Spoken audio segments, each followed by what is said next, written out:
പ്രിയപ്പെട്ട സുഹൃത്തുക്കളെ, സഹോദരി സഹോദരങ്ങളെ, യുവതി യുവാക്കന്മാരെ, ഏവർക്കും സ്നേഹവന്ദനം.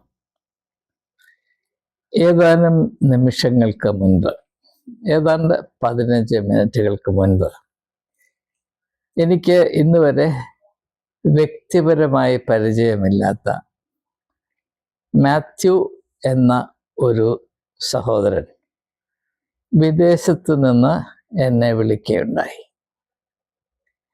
അദ്ദേഹം സ്വയം പരിചയപ്പെടുത്തിയപ്പോൾ, ദീർഘകാലങ്ങൾക്ക് മുൻപ് അദ്ദേഹം പെന്തക്കോസ്ത പ്രസ്ഥാനത്തിൽ ഉത്തരവാദിത്വ ബോധത്തോടെ പ്രവർത്തിച്ചിരുന്ന വ്യക്തിയാണ് എന്നും അദ്ദേഹം ഒരു എഴുത്തുകാരനാണ് എന്നും എനിക്ക് അറിയാൻ സാധിച്ചു. എന്നാൽ അദ്ദേഹം എന്നെ അറിയിച്ച, എൻ്റെ ശ്രദ്ധയിൽ ഏറ്റവും ഭംഗിയായി പതിച്ച കാര്യം, അപ്പോൾ അദ്ദേഹം ഇപ്പോൾ ഒരു സത്യാന്വേഷിയായി തീർന്നിരിക്കുന്നു എന്നുള്ളതാണ്. അതുകൊണ്ട് തന്നെ യേശുവിൻ്റെ ആത്മീയ ദർശനത്തെയും ഉത്ബോധനങ്ങളെയും ആഴത്തിൽ അറിയുവാൻ അദ്ദേഹത്തിന് താല്പര്യമുണ്ട് എന്നും, സമയത്തിൻ്റെ വ്യത്യാസം, അദ്ദേഹം ന്യൂസിലൻഡിലാണ്, ന്യൂസിലൻഡും ഇന്ത്യയും തമ്മിലുള്ള സമയം വളരെ വ്യത്യസ്തമാണ്. അപ്പോൾ യേശുവും മനഃശാസ്ത്രവും എന്ന കോഴ്സ് ചെയ്യാൻ അദ്ദേഹത്തിന് പങ്കെടുക്കണമെങ്കിൽ രാത്രി അല്ലെങ്കിൽ അതിരാവിലെ 3 മണിക്ക് എഴുന്നേൽക്കണം എന്ന ഒരു അസൗകര്യമുണ്ട് എങ്കിൽ പോലും അല്പം പ്രായാധിക്യമുള്ള ആ സഹോദരൻ ഈ കോഴ്സിൽ ചേരാനുള്ള താല്പര്യം കാണിച്ചു എന്നത് എന്നെ നന്നേ സന്തോഷിപ്പിച്ചു എന്ന് മാത്രമല്ല, അതുകൊണ്ടല്ല ഞാൻ ഈ വീഡിയോ ചെയ്തത്. ആ സംഭാഷണത്തിൻ്റെ മധ്യത്തിൽ എൻ്റെ മനസ്സിൽ രൂപം കൊണ്ട ഒരു പ്രത്യേകതയുള്ള ചിന്തയാണ് ഈ വീഡിയോയിൽ ഞാൻ ഉൾപ്പെടുത്തിയിരിക്കുന്നത്. അതിൻ്റെ പശ്ചാത്തലം ഞാനത് സൂചിപ്പിച്ചു അത്രമാത്രം. കാരണം ഈ ചിന്ത രൂപപ്പെടുന്നതിനെ സഹായിച്ച മാത്യുവിനോടുള്ള എൻ്റെ കടപ്പാട് അറിയിക്കേണ്ടത് എൻ്റെ സത്യസന്ധതയുടെ ഭാഗമാണ്. ഇൻ്റലക്ച്വൽ ഇൻറ്റഗ്രിറ്റി എന്ന് പറയും. മറ്റുള്ളവരുടെ സംഭാവനകൾ സത്യസന്ധമായി അംഗീകരിക്കുക എന്നത് എല്ലാവരും പാലിക്കേണ്ട അടിസ്ഥാന മര്യാദയാണ് എന്ന് സാഹിത്യം പഠിപ്പിച്ച ഒരു വ്യക്തി എന്ന നിലയിൽ എനിക്ക് അറിയാവുന്നത് കൊണ്ട് ഞാൻ ആ ഒരു അച്ചടക്കം പാലിക്കുന്നു അത്രമാത്രം. അദ്ദേഹത്തോട് ഞാൻ സംസാരിച്ചു കൊണ്ടിരുന്നപ്പോൾ അദ്ദേഹം പറഞ്ഞ കാര്യം വളരെ ബഹുമാനത്തോടെ കേട്ടതിൽ കൂടെ എന്താണ് എൻ്റെ മനസ്സിൽ ഉദിച്ചു വന്ന ചിന്ത, എനിക്ക് പെന്തക്കോസ്ത് പ്രസ്ഥാനത്തെ പറ്റി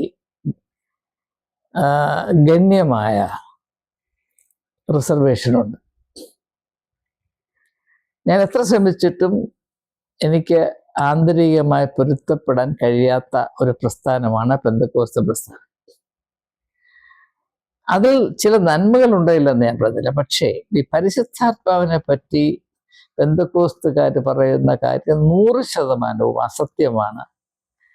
അത് തിരിച്ചറിയാൻ കഴിയാത്ത മൃഗങ്ങൾ പോലും ഉണ്ടാകരുത് എന്ന് നിർബന്ധം പിടിക്കുന്ന ഒരു വ്യക്തിയാണ് ഞാൻ. പ്രത്യേകിച്ച് മറുഭാഷ, ഇങ്ങനെ പ്രവചനം, ഇങ്ങനെയുള്ള കാര്യങ്ങൾ അതൊന്നും ഇല്ലെന്നല്ല ഞാൻ ഈ പറയുന്നത്. പക്ഷേ ഈ പെന്തക്കോസ്തുകാരനായാൽ ഉടനെ മറുഭാഷ പറയണം, ഉടനെ അവന് പ്രവചനപരമുണ്ട്, അവൻ ദൈവദാസനാണ്, പ്രത്യേകിച്ച് പാർശ്വം കൂടായി കഴിഞ്ഞാൽ പറയുകയും വേണ്ട. ഇതൊക്കെ വെറും ഒന്നാന്തരം അഭിനയമാണ്, കാപട്യമാണ്, മുഴുവഞ്ചനയാണ്. ഇതിനെപ്പറ്റി അല്പം പോലും എൻ്റെ മനസ്സിൽ സംശയമില്ല. അതുകൊണ്ട് ഞാൻ ഈ നിമിഷം വരെ, അതായത് മാത്യു എന്ന് പറയുന്ന ഈ സുഹൃത്തിനോട് ഞാൻ സംസാരിക്കുന്ന നിമിഷം വരെ എൻ്റെ മനസ്സിൽ പെന്തക്കോസ്ത് പ്രസ്ഥാനത്തെ പറ്റി അസഹനീയമായ വെറുപ്പ്, അതൃപ്തി നിറഞ്ഞു നിന്നിരുന്നു എന്നത്, അതൊരു കൈപ്പേറിയ അവസ്ഥയായിരുന്നു എന്നത് പറയാതിരിക്കാൻ നിവൃത്തിയില്ല. പക്ഷേ ഞാൻ ഈ സുഹൃത്തിനോട് ഞാൻ ആദ്യമായിട്ടാണ് സംസാരിച്ചപ്പോൾ എൻ്റെ മനസ്സിൽ വന്ന ചിന്ത, അതാണ് എനിക്ക് നിങ്ങളോട് പറയാറ്. നമ്മൾ ബാഹ്യമായി നോക്കുമ്പോൾ എത്ര വ്യത്യാസമാണെന്ന് തോന്നിയാലും അതിൻ്റെ പിറകിലും ചില സാമ്യങ്ങൾ, ചില സിമിലാരിറ്റീസ് പതിയിരിപ്പുണ്ട്, അല്ലെങ്കിൽ ഉൾപ്പെട്ടിട്ടുണ്ട്. ഇതെൻ്റെ മനസ്സിൽ ഒരു വലിയ വിടുതലിൻ്റെ അനുഭവം പ്രദാനം ചെയ്തു എന്ന് പറയാതിരിക്കാൻ നിവൃത്തിയില്ല. അപ്പോൾ ഇത് സംബന്ധമായി ഞാൻ അല്പം കൂടെ ചിന്തിച്ചപ്പോൾ എൻ്റെ മനസ്സിൽ വന്ന ചിന്തകൾ ഞാൻ അപ്പാടെ നിങ്ങളുമായി പങ്കിടുകയാണ്. ഞാൻ ഏതാണ്ട് 40 വർഷത്തോളവും ഒരു 35 വർഷത്തോളം ഒരു പുരോഹിതൻ എന്ന നിലയിൽ കൂടെ പ്രവർത്തിച്ചിട്ടുണ്ട്. ഞാൻ ഒരു സഭയുടെയും ചുമതല ഉള്ള ആളായിരുന്നില്ല, ഞാൻ വിദ്യാഭ്യാസത്തിലായിരുന്നു. എന്നാൽ സെൻറ്റ് സ്റ്റീഫൻസ് കോളേജിൽ ഒരു ചാപ്പൽ ഉണ്ടായിരുന്നത് കൊണ്ട് അവിടെ ഞാൻ ആരാധന നടത്തിക്കൊണ്ടിരുന്നു. പിന്നെ ലോകത്തെമ്പാടും പോയി സുവിശേഷം പ്രസംഗിക്കാനുള്ള ഒരു ശ്രമവും നടത്തിയിരുന്നു. ഇതുകൊണ്ട് എൻ്റെ മനസ്സിൽ വന്നൊരു ഒരു വലിയ വൈകല്യം, എല്ലാവരെയും കാണുന്നത് വ്യത്യാസമെന്ന് പറയുന്ന നിറമുള്ള കണ്ണാടിയിൽ കൂടെ, കളർഡ് ഗ്ലാസ് എന്ന് ഇംഗ്ലീഷിൽ പറയത്തില്ലേ, വ്യത്യാസം. മതം മനുഷ്യൻ്റെ മനസ്സിൽ കുത്തിച്ചേർച്ച് ചെലുത്തുന്ന, നിറച്ചു വയ്ക്കുന്ന ഒരു വിഷം. വേറിട്ട് അല്ലെങ്കിൽ വ്യത്യാസം എന്താണ് എന്ന് മാത്രം കണ്ടുപിടിക്കുക. ആരെ കണ്ടാലും, പ്രത്യേകിച്ച് അക്രൈസ്തവരെ കാണുമ്പോൾ, നമ്മളിൽ നിന്ന് അവരെത്രമാത്രം വ്യത്യസ്തമാണ്. ഈ തരുണത്തിലൊരു അനുഭവം കൂടെ ഞാൻ പറയട്ടെ. 1996 എനിക്കിന്നും ആ സന്ദർഭം പകൽ പോലെ ഓർമ്മയുണ്ട്. വലിയ ഓർമ്മശക്തി ഇല്ലാത്ത വ്യക്തിയാണ് ഞാനെന്നിരിക്കെ പോലും. 1996 ഒരു ദിവസം വൈകിട്ട് 5-5:30 ആയപ്പോൾ എൻ്റെ വീടിൻ്റെ ബെല്ല് ആരോ വന്ന് അടിച്ചു. ഞാൻ കതക് തുറന്നു നോക്കിയപ്പോൾ എൻ്റെ മുമ്പ് നിൽക്കുന്നത് ഒരു ഹിന്ദു സന്യാസിയാണ്. അദ്ദേഹത്തിൻ്റെ പേര് പറഞ്ഞാൽ നിങ്ങളെല്ലാവരും അറിയും, സ്വാമി അഗ്നിവേഷ്. ഞാൻ അതുവരെ ക്രിസ്തീയ ഗോളത്തിൽ മാത്രം തങ്ങി നിന്ന് പരിമിതപ്പെട്ട ചിന്തിക്കുകയും പ്രവർത്തിക്കുകയും ലോകത്തെ കാണുകയും ചെയ്ത വ്യക്തി ആയതുകൊണ്ട്, അങ്ങനെ സ്വാമി അഗ്നിവേഷ് പെട്ടെന്ന് എൻ്റെ ഭവനത്തിൽ വരുവാൻ അവിടെ വന്ന് കതകിന് വെളിയിൽ നിന്നപ്പോൾ എൻ്റെ മനസ്സിൽ അങ്കലാപ്പാണ് ഉണ്ടായത്. കാരണം ഞാൻ ആ വ്യക്തിയെ കണ്ടത് അദ്ദേഹവും ഞാനും തമ്മിലുള്ള വ്യത്യാസം മാത്രം പരിഗണിച്ചാണ്. അദ്ദേഹം കാവി ഉടുത്തിരിക്കുന്നു, ഞാൻ കാവി ഉടുത്തിട്ടില്ല. അദ്ദേഹം ഹിന്ദുവാണ്, ഞാൻ ക്രിസ്ത്യാനിയാണ്. ഇങ്ങനെ വ്യത്യാസം മാത്രം. എന്നാൽ അദ്ദേഹവും ഞാനും മനുഷ്യരാണ്. ഞങ്ങളെ വേർതിരിക്കുന്ന ഘടകങ്ങളെക്കാൾ ഞങ്ങളെ ഒന്നാക്കി തീർക്കുന്ന യാഥാർത്ഥ്യങ്ങളാണ് കൂടുതലെന്ന് തിരിച്ചറിയാനുള്ള ആന്തരികമായ സ്വാതന്ത്ര്യം ആ സമയത്ത് എനിക്കില്ലായിരുന്നു. ഞാൻ അദ്ദേഹത്തെ എന്നിട്ടും വീട്ടിലേക്ക് ക്ഷണിച്ചു. അദ്ദേഹം കയറി വന്നു, അവിടെ ഇരുന്നു. അപ്പോൾ എൻ്റെ ഭാര്യയും മക്കളും വന്ന് കണ്ടപ്പോൾ അവരും ഷോക്ക് അടിച്ചു പോയി. എന്നാൽ ശുദ്ധ മലയാളത്തിൽ പറഞ്ഞാൽ അവരും ഷോക്ക് അടിച്ചു പോയി. കാരണം ആദ്യമായിട്ടാണ് അവർക്കും അങ്ങനെ ഒരു അനുഭവം. പക്ഷേ ഏറെ താമസിയാതെ തന്നെ അവർക്കും അതൊരു വിടുതലിൻ്റെ അനുഭവമായി. സ്വാമി അഗ്നിവേഷ് ഞങ്ങളുടെ കുടുംബത്തിൻ്റെ ഒരു അംഗം പോലെ പിന്നെ 25 വർഷം വളരെ സഹകരിച്ച് ഞങ്ങൾ പ്രവർത്തിച്ചിട്ടുണ്ട്. അതിൻ്റെ ജീവിതത്തിലെ ധന്യമായ അനുഭവങ്ങൾ, അനേക അനുഭവങ്ങൾ പകർന്നു തന്ന ഒരു ദൈവകൃപയായിട്ട് ഞാൻ അറിയുന്നു. ഞാൻ പറഞ്ഞു വന്നത്, നാം ലോകത്തെ കാണുന്ന കണ്ണിൻ്റെ അവസ്ഥ എന്താണെന്ന് ചിന്തിക്കുവാൻ നമുക്ക് ആവശ്യമുണ്ട്. ഈ തരുണത്തിൽ ഞാൻ മാത്യുവുമായ സംഭാഷണം നടത്തിക്കൊണ്ടിരുന്നപ്പോൾ എൻ്റെ മനസ്സിൽ വന്ന ഭാഗം ലൂക്കോസിന്റെ സുവിശേഷം 4-ാം അധ്യായത്തിന്റെ 18-ാം വാക്യമാണ്. അവിടെ യേശു പറയുന്നു, ഞാൻ കുരുടന്മാരുടെ കണ്ണ് തുറക്കാൻ വന്നവനാണ്. I have come to open the eyes of the blind. കുരുടന്മാർ, അന്ധന്മാർ, കണ്ണ് കാണാൻ വയ്യാത്തവർ, അവരുടെ കണ്ണ് തുറക്കാൻ. ആരാണ് ഈ കണ്ണ് കാണാൻ വയ്യാത്തവർ? അന്ധരാരാണ്? ആ ഒരു പാട്ടുമുണ്ടല്ലോ, അന്ധനാര് ഇപ്പോഴന്ധനാര്, അന്ധകാരപ്പരപ്പിതിൽ അന്ധനാര്. വാസ്തവത്തിൽ നാം ചോദിക്കേണ്ട ചോദ്യം തന്നെയാണ്, ആരാണ് അന്ധർ? അത് സംബന്ധമായ പുതിയ ചിന്തയാണ് മാത്യുവിനോടുള്ള സംഭാഷണത്തിൽ കൂടെ എൻ്റെ മനസ്സിൽ രൂപം കൊണ്ടത്. എനിക്കിപ്പോൾ നിങ്ങളോട് പറയാനുള്ളത്, നാം ഏവരും വച്ചു പുലർത്തുന്ന, നാം വിലമതിക്കുന്ന, നാം താലോലിക്കുന്ന അന്ധത എന്താണെന്നറിയാമോ?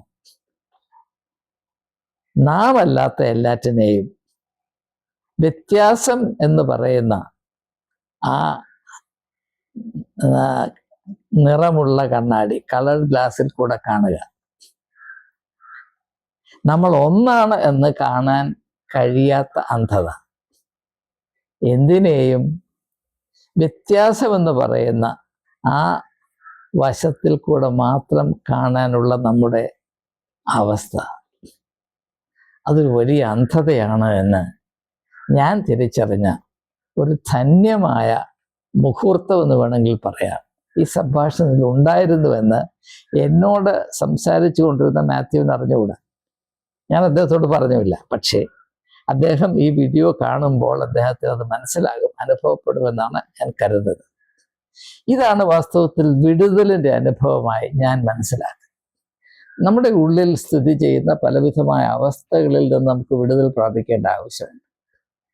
നാം പലപ്പോഴും അന്ധരായി പോകുന്നത് നമ്മുടെ ഉള്ളിലിരിക്കുന്ന അവസ്ഥകളുടെ വൈകല്യം കൊണ്ടാണ് എന്ന് തിരിച്ചറിയുവാൻ എൻ്റെ ഈ നേരിയ അനുഭവം നിങ്ങൾക്ക് സഹായിക്കും എന്ന പ്രതീക്ഷയിലാണ് വ്യക്തിപരമായ അവസ്ഥ ഞാൻ നിങ്ങളുമായി പങ്കിടും. ഞാൻ ഇത് പങ്കിടുമ്പോൾ മാത്യുവിനോട് അനുവാദം ചോദിച്ചിട്ടല്ല, എങ്കിലും ഞാൻ അതിനെ മുതിരുകയാണ്. അപ്പോൾ ഒരു കാര്യം മാത്രം നമുക്ക് മനസ്സിൽ കുറിച്ചു വെക്കാം. അതായത്, നമുക്ക് നാളിതുവരെ ലഭിച്ചുകൊണ്ടിരിക്കുന്ന വർഗീയമായ പരിശീലനത്തിൻ്റെ ഭാഗമായി നാം അന്ധരായി പോവുകയാണ്. അന്ധതയുടെ അന്തസത്ത എന്താണ്? അതിൻ്റെ എസെൻസ് എന്താണ്? എല്ലാറ്റിനെയും എല്ലാവരെയും വ്യത്യാസം എന്ന് പറയുന്ന ആ ഒരു മാധ്യമത്തിൽ കൂടെ കാണുക. See every one and everything in terms of difference.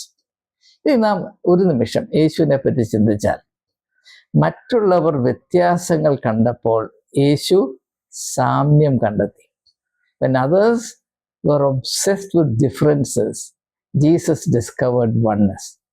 ഇതിൻ്റെ ഏറ്റവും നല്ല ഉദാഹരണമാണ് ശമര്യക്കാരി സ്ത്രീ. നമുക്കറിയാം, യഹൂദന്മാരുടെ കണ്ണിൽ യഹൂദനും ശമര്യക്കാരും തമ്മിൽ യാതൊരു വിധത്തിലുള്ള സഹകരണവും പാടില്ല. അതുകൊണ്ടാണ് യേശു ശമര്യക്കാരി സ്ത്രീയോട് വെള്ളം കുടിക്കാൻ വെള്ളം ചോദിക്കുമ്പോൾ, യഹൂദനായ നീ ശമര്യക്കാരായ സ്ത്രീ ആയ എന്നോട് എങ്ങനെയാണ് വെള്ളം ചോദിക്കുന്നത്? അവിടെ അത്ഭുതപ്പെട്ടു പോകുകയാണ്. കാരണം യഹൂദന് ലഭിച്ച പരിശീലനം എല്ലാവരെയും വ്യത്യാസം എന്ന് പറയുന്ന മാധ്യമത്തിൽ കൂടെ കാണുക, അങ്ങനെയുള്ളവരെ അകറ്റി നിർത്തുക, വെറുക്കുക, അവരിൽ നന്മയില്ല എന്ന് ശഠിക്കുക.